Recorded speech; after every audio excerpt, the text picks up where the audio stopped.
Alright, here I am at the end of runway 1 left at Las Vegas, and just a few things to do in the cockpit before we take off.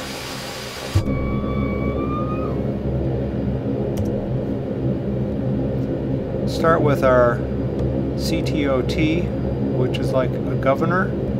I'll set it to 90 knots and activate the switches. So when we get to 64% of power, the throttles will automatically be advanced and I will stay below 90%. Did I say knots? My flaps are set. My condition levers are at max. I'll just want to set my heading bug to the runway heading, just in case. I don't plan on using it. Open up our Garmin. So I've got Bessie activated and ready to go. And I'm going to switch to GPS by clicking the CDI switch. So when I engage the autopilot, that will automatically be in GPS mode. I also am going to switch from heading to nav and vertical speed to climb. Again, when the autopilot is engaged, those will be in effect. And our initial altitude is 9,000 feet according to our SID.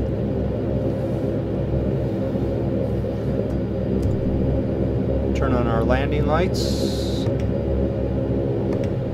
and our strobe.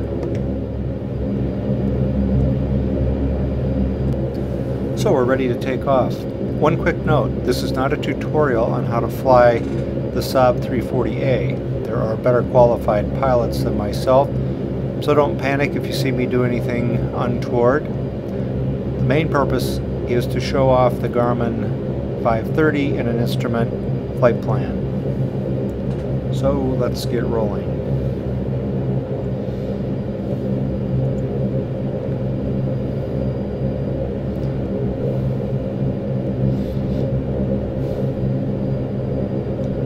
This is kind of a strange runway layout here. I don't think it's actually correct to the real life runway setup.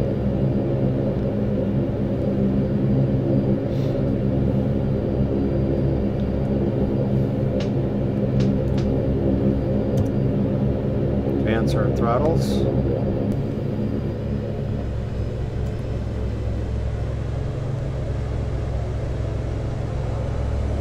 Notice how it kicks up to 90% automatically after I reach 64%.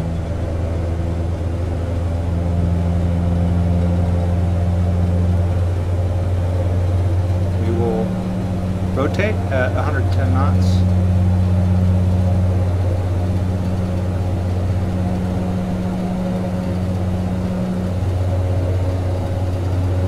Begin our rotate.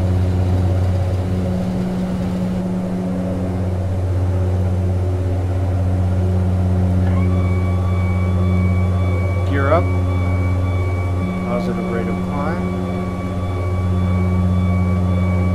Now we'll just manually fly this until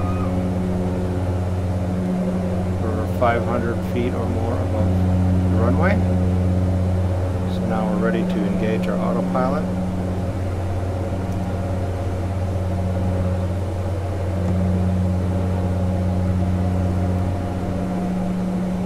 Need a little bit more climb here.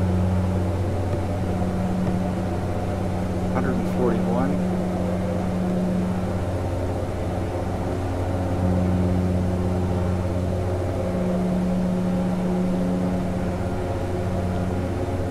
And we can put our flaps up.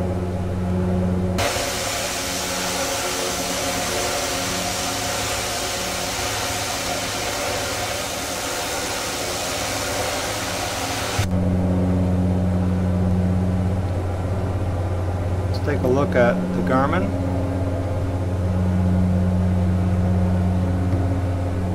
And our map shows that we're direct to Bessie.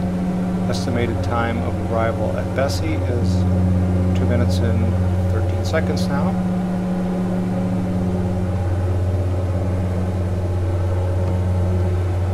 Turn off our taxi lights. Those should go off immediately, but I don't have a co-pilot to flip those for me. And we can now turn off our auto Corsin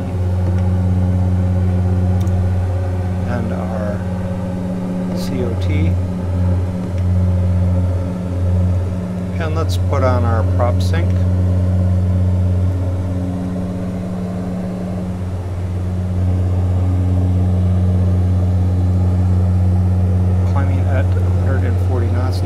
Notice that the power has dropped after I turned off the CTOT, so I will increase our throttles.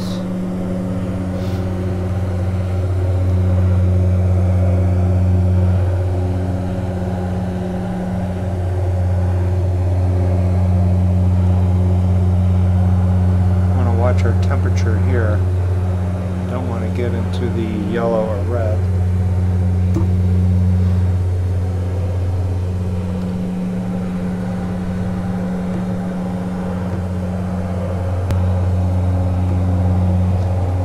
We are coming up on Bessie.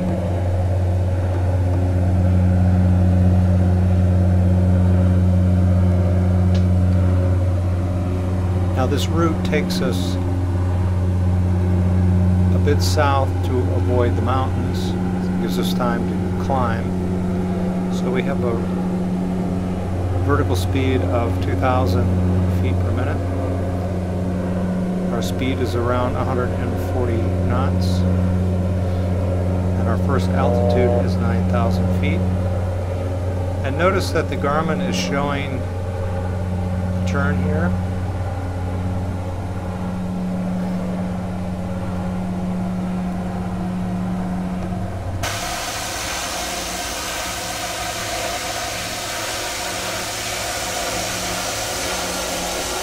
See the airport just off the left wing.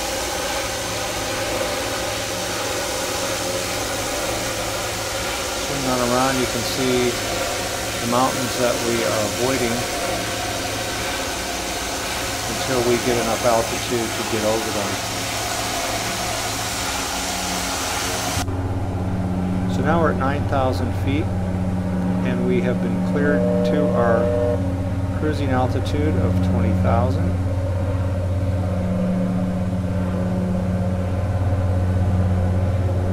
Flight level 200 to be exact.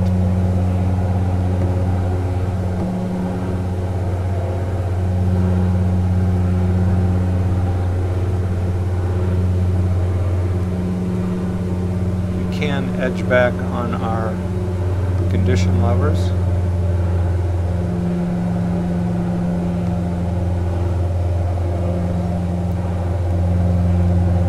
There's a wide range that you can use for your RPM.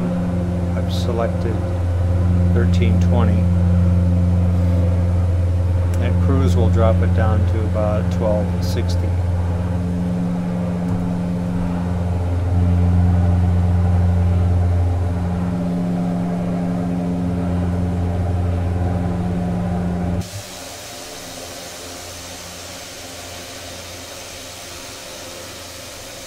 By the way, I didn't say it in this video, but this is the new X-Aviation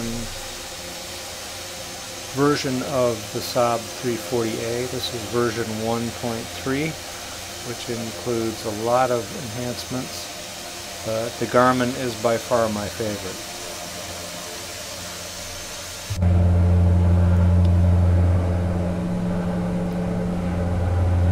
So we'll get back to you when we reach our cruising altitude, or at least the next notable point.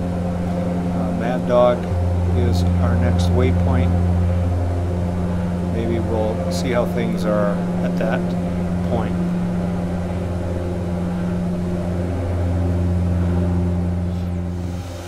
Alright, we're over Mad Dog and beginning a more westerly route.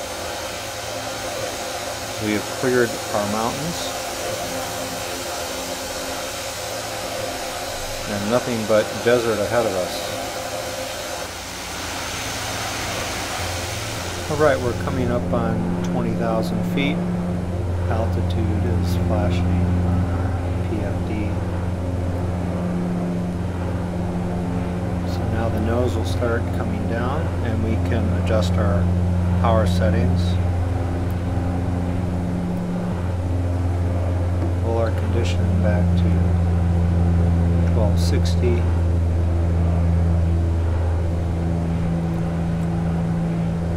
We'll leave our power where it's on. If I could get 70, I'd like to, but I don't want to exceed our temperatures.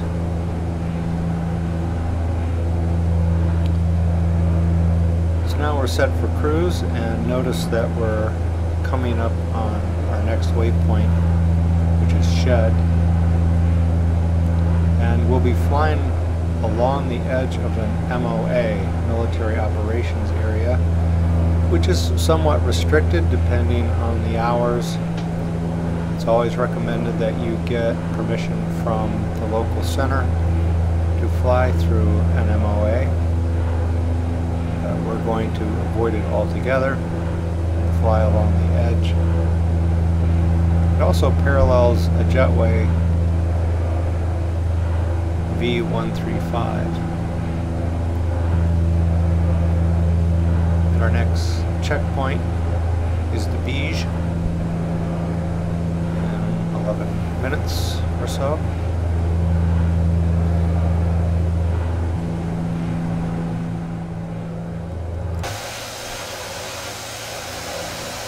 Not a lot of excitement, just a lot of desert.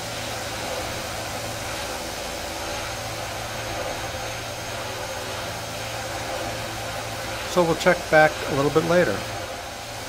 So we're coming up on our waypoint Biker. In 7 seconds we'll begin our turn to 314.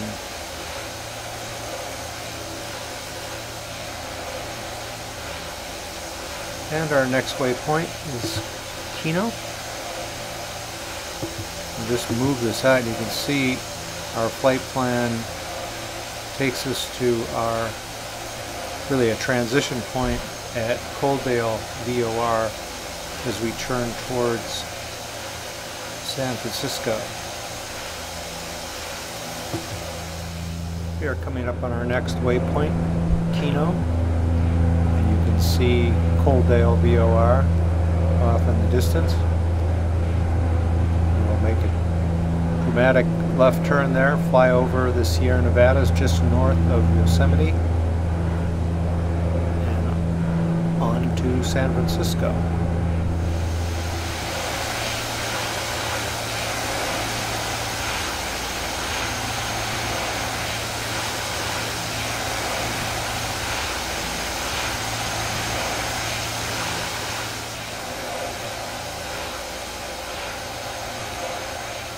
So, next waypoint is Inyo, as we track a little bit west-southwest.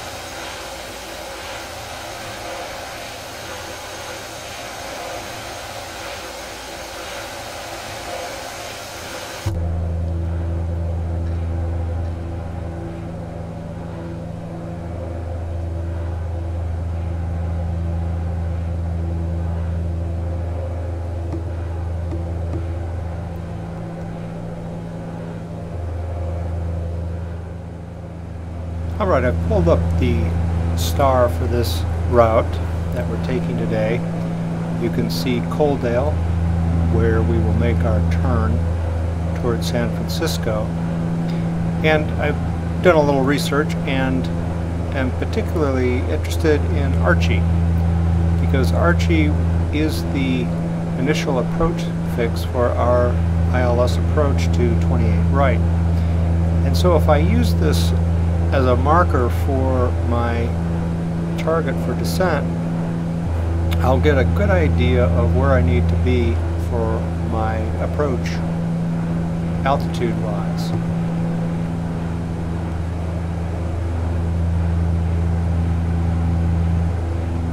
You can see Archie here as my initial approach fix, and then the localizer for 28 right. So we're going to use Archie here as our target for our descent. We're still about 6 minutes from Inyo, so let's determine our top of descent using the VNav function. So I want to set my target altitude, and 7,000 feet was recommended for Archie.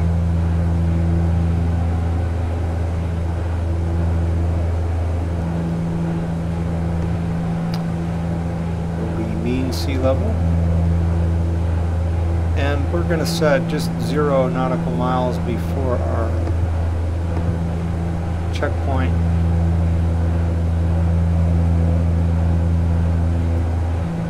Archie. Next, our rate of descent.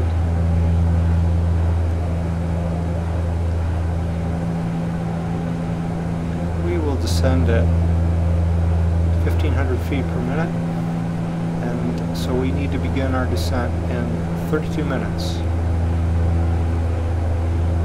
So that's a really nice feature in the Garmin 530. 430, but I haven't made it work quite as well. So back to our flight plan. By the way, once you enter that, to get back to your map, you have to hold down the clear button for 5 seconds. So a bit of sightseeing here. This is Mono Lake on the east side of the Sierra Nevadas. There's a little airport here and runway. And then we've got Yosemite coming up on the left, but I'll show you that in a minute. So here we are coming up on the beautiful Yosemite Valley, the village just under the nose of the airplane. The famous Half Dome is here. El Capitan is here. By the way, this is the high definition scenery from AL Pilot X. He has done a great job for the Sierra Nevadas. I believe this might be Half Dome here. It's hard to tell. Anyway, if you haven't been to Yosemite, it is worth the trip. Okay, pull up our approach chart one more time, just to double check our localizer frequency, and also to check the altitude we want to intercept our guide slope, which is 3,000 feet at Sepin.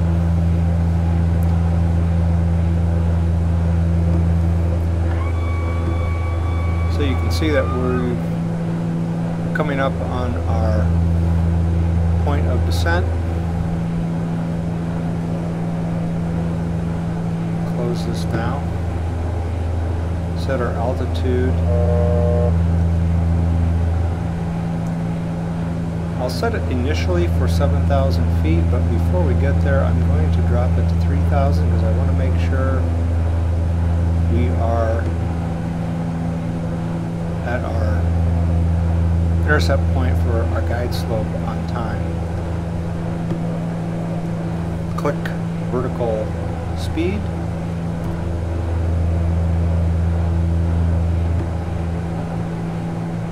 I'll begin, you can see on the PFD, vertical speed, 1,500 feet, and we can come back on our throttles.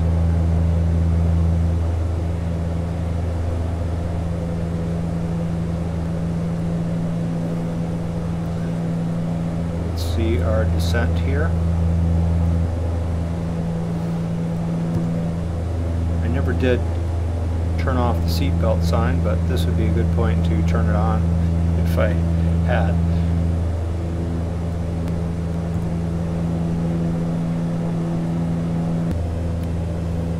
We are coming up on seeds and 10,000 feet. We can turn on our landing lights.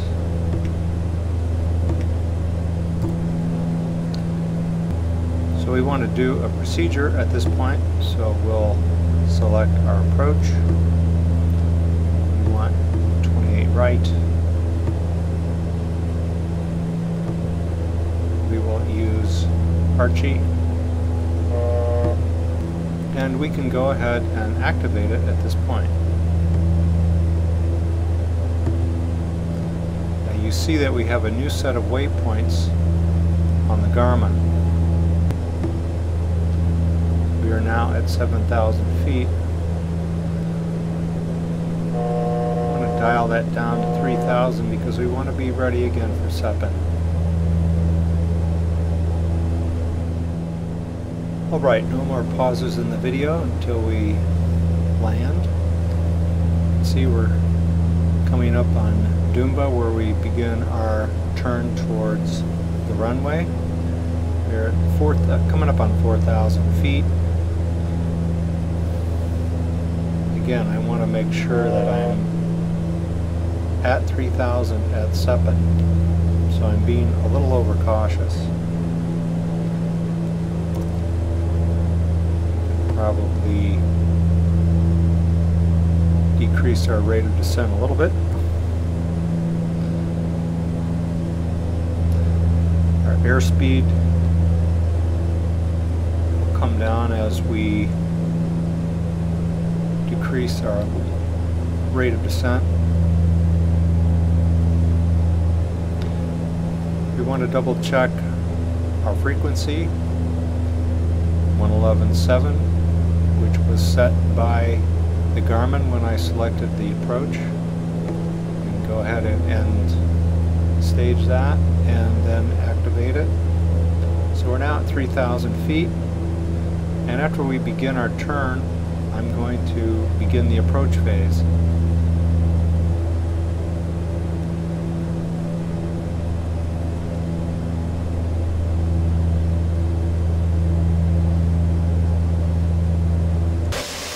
Quick look out the window.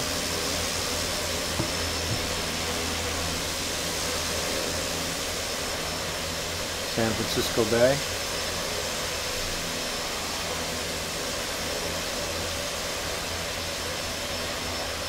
And the airport off in the distance. Alright, we've made our turn.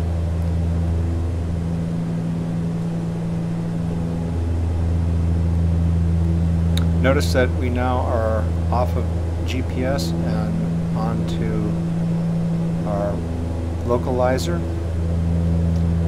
Select approach.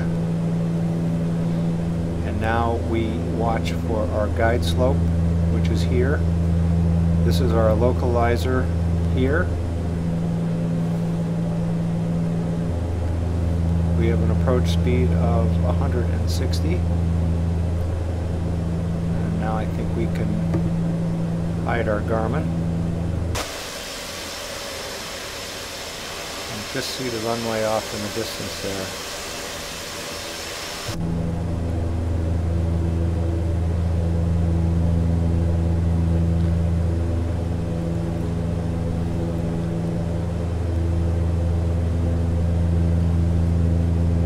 So a few things we need to do.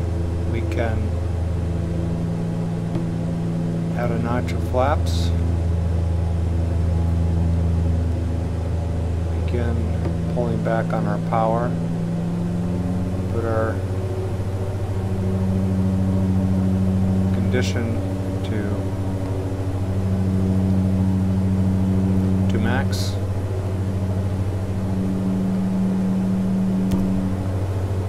Set our CTOT. Auto Corsin.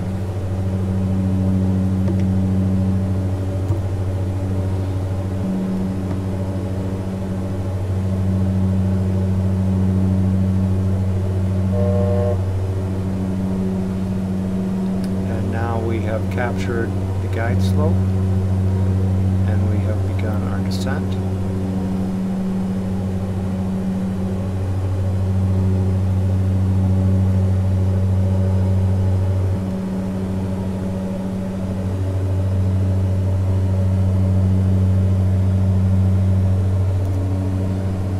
Add some more flaps.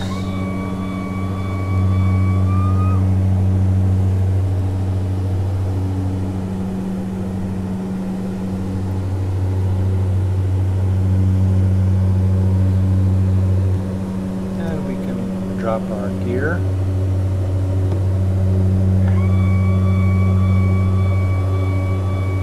We just want to watch our airspeed with all this stuff hanging out. It's going to slow us down.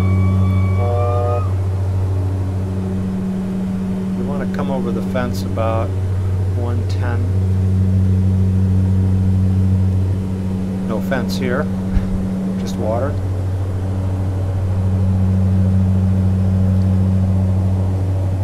Run through our checklist. Altimeters, lights, cabins, valves. Auto Corsinon, we've done that. Gear down, hydraulics, prop sync off. Thank you. Condition levers, max. Flaps set.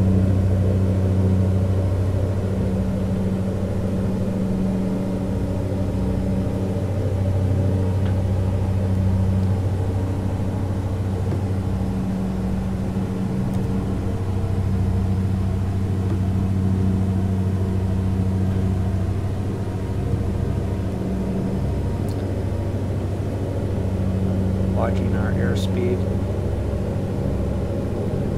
Still okay.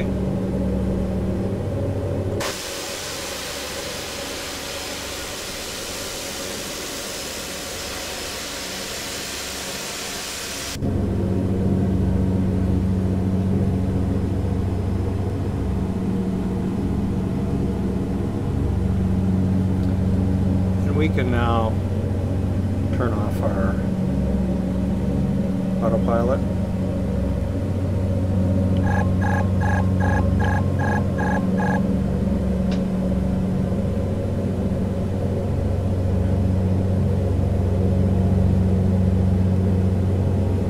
I've mapped a button on my joystick.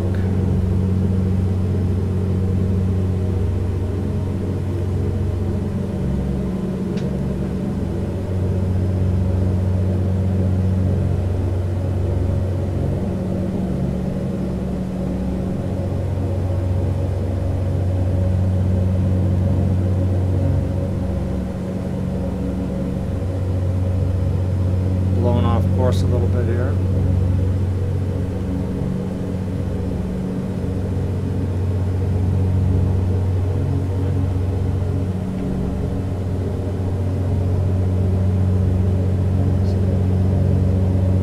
Our PAPI lights are still showing 2 red, 2 white.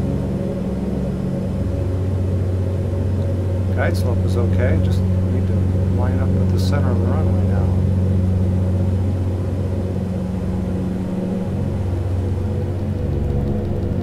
Retard, touchdown, nose wheel down,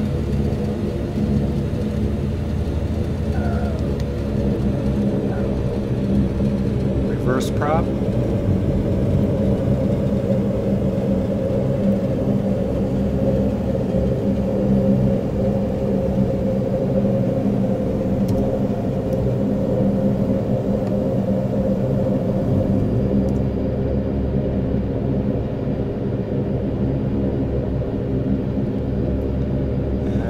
landed.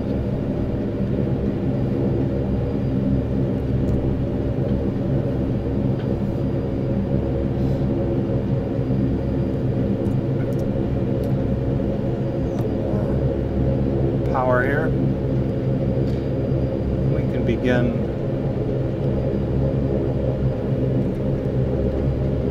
retracting our flaps.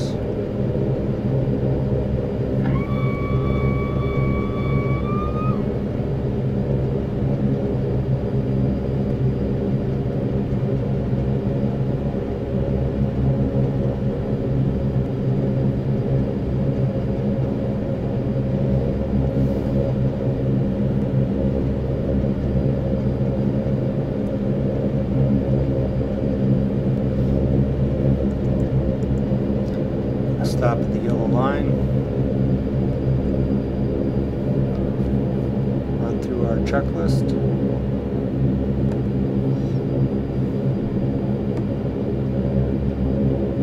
Well, we're not back to the ramp yet, so do a few things.